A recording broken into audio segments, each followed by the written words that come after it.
working at the highest levels of governance has really been a great opportunity for me to bring some of that experience to bear in the public sector. This was a brand new ministry. It was created by President Goodluck Jonathan.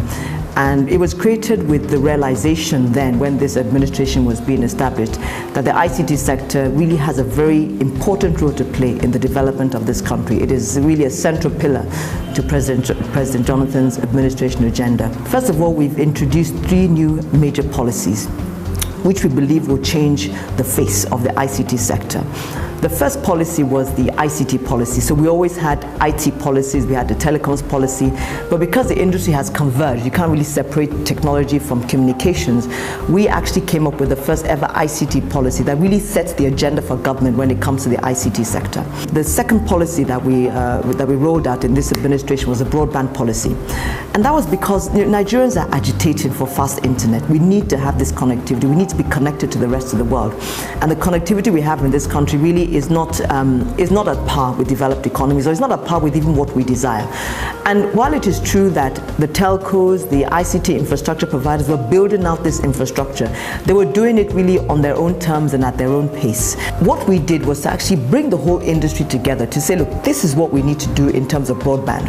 And we actually had, it's not really just a policy, it's a plan as well, a roadmap. And it says very clearly what we want to do. We have a target or a goal, a policy goal of getting broadband, increasing our broadband penetration, our fast internet penetration from 6% to 30%. And with that 30%, it means that 80-something million Nigerians will have access to fast internet. The third policy that we looked at, that we actually launched in this time, was a local content policy. And that's the one that is really all-encompassing. Local content meaning that we see a sector that is very lucrative, many opportunities in the sector, both for young people, for big companies, for small companies, for entrepreneurs. And really, we just saw that we weren't getting enough Nigerian companies and Nigerians participating in this industry. So that local content policy is all about getting more Nigerians to participate in this sector, creating more jobs in this sector. And that gave rise to the kind of the technology incubators that we have established with the private sector to support technology entrepreneurs, to support software development. It also looks into how we can increase the skills, the number of Nigerians that have the requisite skills to participate in this sector, both the low-end skills and the high-end skills. It's also looking at, very importantly, the role of multinationals, because we see the global ICT industry is one that it's global. It's not a local industry. The supply chain is global, the skills are global, and we also have defined the role that we want the multinationals to play, not a transactional role, but a partnership role. And I'm happy to say that we're seeing that happen. I would say President Jonathan is and sincerely, he's a president that is very much consensus driven. He's very fair in the way that he approaches decisions.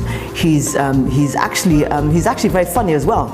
So at council meetings, sometimes when it gets to when ministers are getting very agitated and the arguments get too hot, sometimes what he does is that he cracks a joke and everybody just relaxes. So that's actually a very nice part of him. Obviously, as a president, you don't get to see him, every day or every other day. But the times that you get to see him, he's always very engaging. He asks you the right questions. He's extremely insightful, because I can imagine a president that has, 36 sectors to preside over. He can't know everything about every single sector, but he tends to ask the right questions.